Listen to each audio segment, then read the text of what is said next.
Hello दोस्तों, स्वागत है आपका अपने चैनल उत्तराखंड नॉलेज हब में। दोस्तों, आज मैं आपके लिए उत्तराखंड के महत्वपूर्ण प्रश्न पार्ट 13 लेके आया हूं, जो कि Uttarakhand lower PCS, upper PCS, स्नातक स्तरीय परीक्षा, वीडियो वीपीडीओ, पटवारी, लेखपाल पुलिस व उत्तराखंड की सभी सरकारी भर्ती परीक्षाओं हेतु समान रूप से उपयोगी है। तो चलिए दोस्तों, आज का टॉपिक शुरू करते हैं। तो दोस्तों, उत्तराखंड के महत्वपूर्ण प्रश्न पार्ट 13 में पहला प्रश्न है, उत्तराखंड की अधिकांश झीलें व ताल हैं। तो दोस्तों, यह है हिमानी प्रकार की। अगला प्रश्न है, किस ताल से जल निकासी हेतु 5 सुरंगें बनी हैं? तो दोस्तों, वह बनी है तड़ाक ताल से, यह अल्मोड़ा में है। अगला प्रश्न है, पुष्कर तीर्थ व हर की पौड़ी की तरह महत्व वाला ताल है। तो दोस्तों, यह है नौकुचिया ताल, जिसे सनत कुमार सरोवर भी कहते हैं।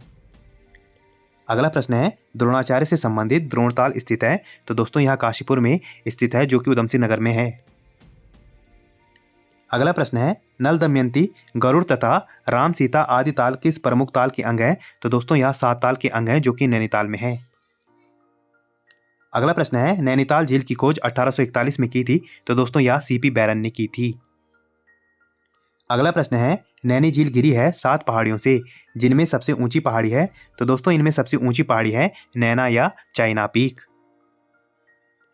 अगला प्रश्न है, कुमाऊं क्षेत्र का सबसे बड़ा ताल है? तो दोस्तों, यह है भीमताल, जो कि त्रिभुजाकार है। अगला प्रश्न है, कुमाऊं क्षेत्र का सबसे गहरा लगभग 40 मीटर ताल है? तो दोस्तों, यह है नौकुचिया ताल, जो कि नैनीताल में है। अगला प्रश्न है, गोल आकृति व नीले जल वाला झिलमिल नामक ताल स्थित है? तो दोस्तों, यह चंपावत में है। अगला प्रश्न है, किस ताल के किनारे विवेकानंद आश्रम और झूला मेला लगता है? तो दोस्तों, यह लगता है श्यामला ताल के किनारे, जो कि चंपावत में है। अगला प्रश्न है, किस ताल का आकार अंडाकार है? तो दोस्तों, यह है भीमताल का, जो कि रुद्रप्रयाग में है। अगला प्रश्न है, चमोली के किस ताल को आज से 600 वर्ष पूर्व एक राजा रानी तथा उनके सैनिकों का कंकाल मिलने के कारण कंकाली ताल कहा जाता है? तो दोस्तों, यह कहा जाता है रूपकुंड को। अगला प्रश्न है, 7 पहाड़ियों से घिरी चमोली की वह कौन सी झील है जिसके किनारे सिखों के 10वें गुरु ने तपस्या की थी? तो दोस्तों, वह झील है लोकपाल, जो कि हेमकुंड चमोली में स्थित है। अगला प्रश्न है, सुंदर मछलियों, ट्राउट तथा 6 कोणों वाला ताल है? तो दोस्तों, यह है डोडी ताल, जो कि उत्तरकाशी में है। अगला प्रश्न है, लिंगाताल व आंचरी ताल स्थित है? तो दोस्तों, यह फूलों की घाटी में स्थित है। अगला प्रश्न है, रुद्रप्रयाग के किस ताल को 1948 में गांधी जी की अस्थियां विसर्जित करने के कारण गांधी सरोवर कहा जाने लगा? तो दोस्तों, वह है सुरवर्दी ताल या चौराबाड़ी ताल। अगला प्रश्न है, चमोली में 3 कोणों वाला वह कौन सा ताल है जिससे होकर अलकनंदा नदी निकली है और उसके पास में सूर्य एवं चंद्र नाम से 2 कुंड हैं? तो दोस्तों, वह है संतोपत ताल। अगला प्रश्न है, नचिकेता ताल स्थित है? तो दोस्तों, यह उत्तरकाशी में स्थित है। अगला प्रश्न है, गढ़वाल क्षेत्र में 1995 में मैती मायका नामक आंदोलन का सूत्रपात किया? तो दोस्तों, यह किया था कल्याण सिंह रावत ने। अगला प्रश्न है, 1949 से वृक्ष विहीन पहाड़ों पर वृक्षारोपण करने वाले विश्वेश्वर दत्त सकलानी को कहा जाता था? यह है, तो दोस्तों, इनको वृक्ष मानव कहा जाता है।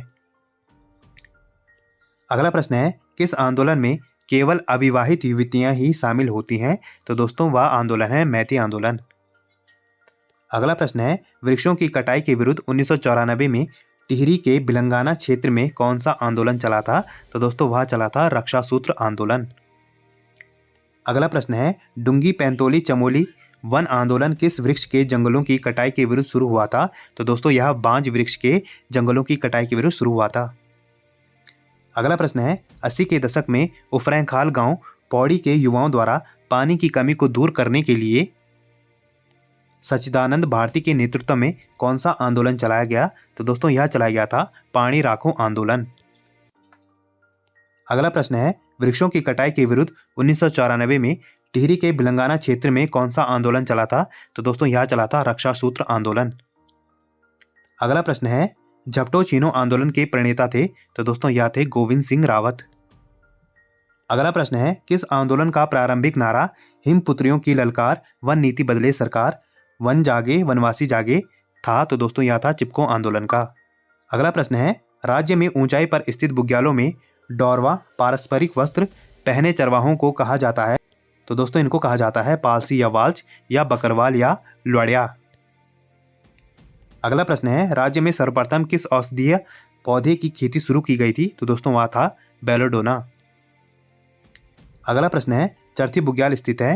तो दोस्तों यह चिपलाकोट के निकट पिथौरागढ़ में स्थित है।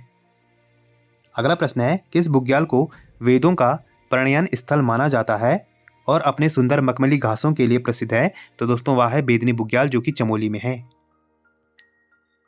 अगला प्रश्न है, राज्य का प्रथम वन्य जीव संरक्षण केंद्र मोतीचूर वन्य जीव विहार 1936 था, जिसे बाद में शामिल कर लिया गया। तो दोस्तों इसे बाद में राजाजी राष्ट्रीय उद्यान में शामिल कर लिया गया। अगला प्रश्न है, जिम कॉर्बेट उद्यान का विस्तार है? तो दोस्तों इसका विस्तार है पौड़ी व नैनीताल जिलों में। अगला प्रश्न है, राज्य का प्रथम चिड़ियाघर मालसी डियर पार्क की जगह स्थित है? तो दोस्तों यह है देहरादून में। अगला प्रश्न है, कॉर्बेट को प्रोजेक्ट टाइगर के अंतर्गत शामिल किया गया था? तो दोस्तों इसे 1973 में शामिल किया गया था। अगला प्रश्न है, राजाजी राष्ट्रीय उद्यान को प्रोजेक्ट टाइगर के अंतर्गत शामिल किया गया था? तो दोस्तों इसे अप्रैल 2015 में शामिल किया गया था। अगला प्रश्न है, राज्य में रॉक फास्फेट मिलता है? तो दोस्तों यहाँ देहरादून, टिहरी तथा नैनीताल जिलों में मिलता है। अगला प्रश्न है, राज्य में बेराइट्स मिलता है? तो दोस्तों यहाँ देहरादून जिले में मिलता है। अगला प्रश्न है, मुख्यमंत्री राज्य कृषि विकास योजना चलाई जा रही है? तो दोस्तों यह 2020-21 से चलाई जा रही है। अगला प्रश्न है, राज्य में सर्वाधिक व सबसे कम प्रति भूमि क्षेत्रफल वाले जिले हैं? तो दोस्तों वह है पौड़ी व रुद्रप्रयाग। अगला प्रश्न है, स्वतंत्रता पूर्वक ब्रिटिश काल में राज्य में कुल भूमि बंदोबस्त हुए? तो दोस्तों यह हुए थे 11। अगला प्रश्न है, ब्रिटिश काल का पहला एक साला भूमि बंदोबस्त हुआ? तो दोस्तों यह 1815 में कुमाऊं में ट्रेल की सहायता से ई गार्डनर के नेतृत्व में हुआ। अगला प्रश्न है, ब्रिटिश काल में पहला त्रिसाला बंदोबस्त हुआ? तो दोस्तों यह 1817 में ट्रेल के नेतृत्व में हुआ। अगला प्रश्न है, ब्रिटिश काल में पहला पंचसाला, जिसका उपनाम है 80 साला भूमि बंदोबस्त हुआ? तो दोस्तों इसका भूमि बंदोबस्त हुआ था 1823 में ट्रेल के नेतृत्व में। अगला प्रश्न है, राज्य में सर्वाधिक व सबसे कम वन भूमि क्षेत्रफल वाले जिले हैं? तो दोस्तों राज्य में सर्वाधिक वन भूमि वाला क्षेत्रफल है उत्तरकाशी का और सबसे कम है हरिद्वार का। अगला प्रश्न है, राज्य में दीनदयाल उपाध्याय होम स्टे अनुदान योजना चल रही है? तो दोस्तों यह अगस्त 2018 से चल रही है। अगला प्रश्न है, पर्यटन में जन सहभागिता बढ़ाने के उद्देश्य से 1 जून 2002 से चलाई जा रही है? तो दोस्तों 1 जून 2002 से वीर चंद्र सिंह गढ़वाली पर्यटन स्वरोजगार योजना चलाई जा रही है। अगला प्रश्न है, नर व नारायण पर्वत को माना जाता है? तो दोस्तों इनको अर्जुन व विष्णु का स्वरूप माना जाता है। अगला प्रश्न है, वंशी नारायण मंदिर 6वीं सदी का कपाट वर्ष में केवल एक दिन रक्षाबंधन के दिन खुलता है? तो दोस्तों यह स्थित है उर्गम घाटी चमोली में। अगला प्रश्न है, औली में प्रतिवर्ष स्कीइंग महोत्सव का आयोजन किया जाता है? तो दोस्तों यह किया जाता है 1987 से। अगला प्रश्न है, टिहरी नगर की नींव 30 दिसंबर 1815 को रखी गई थी, जो कि डैम में विलीन हो गया? तो दोस्तों यह 29 अक्टूबर 2005 को डैम में विलीन हो गया। अगला प्रश्न है, कसार देवी मंदिर कहा जाता है कि माँ दुर्गा यहाँ साक्षात प्रकट हुई थी? तो दोस्तों यह मंदिर स्थित है अल्मोड़ा में। अगला प्रश्न है, कॉर्बेट का प्रवेश द्वार कहा जाता है? तो दोस्तों यह कहा जाता है ढिकाला, जो कि नैनीताल में है। अगला प्रश्न है, गांधी मंदिर 1929 में गांधी जी के ठहरने वाले भवन का नाम गांधी मंदिर रखा गया, जो कि दोस्तों स्थित है तालुका नैनीताल में। अगला प्रश्न है, नैनीताल जिले की सबसे ऊंची चोटी है? तो दोस्तों यह है नैना पीक। अगला प्रश्न है, कटारमल सूर्य मंदिर बड़ादित्य स्थित है? तो दोस्तों यह अल्मोड़ा में स्थित है।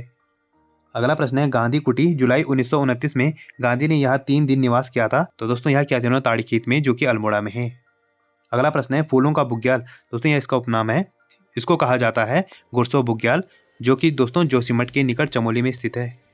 अगला प्रश्न है दोस्तों, जौहर क्षेत्र का प्रवेश द्वार, यह इसका उपनाम है, और दोस्तों तिकसेन इसका प्राचीन नाम है, जो कि है तो दोस्तों यह मुंशियारी पिथौरागढ़ में है। अगला प्रश्न है दोस्तों, सरो नृत्य जैसा कुमाऊं क्षेत्र का युद्ध नृत्य है? तो दोस्तों यह है छोलिया नृत्य। अगला प्रश्न है दोस्तों, प्रत्येक 12 वर्ष कंडाली या किरजी उत्सव मनाया जाता है? तो दोस्तों यहाँ पिथौरागढ़ के भोटिया लोग इसे मनाते हैं, जिनको शोका भी कहा जाता है। तो दोस्तों आज हमने उत्तराखंड के महत्वपूर्ण प्रश्न पार्ट 13 के बारे में जाना, जो कि परीक्षा की दृष्टि से बहुत ही ज़्यादा महत्वपूर्ण है। और ऐसे ज्ञानवर्धक वीडियोस के लिए आप मेरे चैनल को लाइक कीजिए, कमेंट कीजिए, शेयर कीजिए, सब्सक्राइब कीजिए और मुझे इंस्टाग्राम पे फॉलो कीजिए। और इस वीडियो की पीडीएफ फाइल के लिए आप मुझे मेरे टेलीग्राम पर ज्वाइन कीजिए, वहाँ आपको इस वीडियो की पीडीएफ फाइल मिल जाएगी। और जितना हो सके इस वीडियो को अपने यार दोस्तों के साथ शेयर कीजिए और मेरे चैनल को ज़्यादा सब्सक्राइब कीजिए। और दोस्तों आजकल बारिश का माहौल है और आपदाएं हो रही हैं, भूस्खलन हो रहे हैं, तो दोस्तों आप सभी लोग अपना ख्याल रखिए, अच्छे से रहिए, सुरक्षित रहिए। Thank you.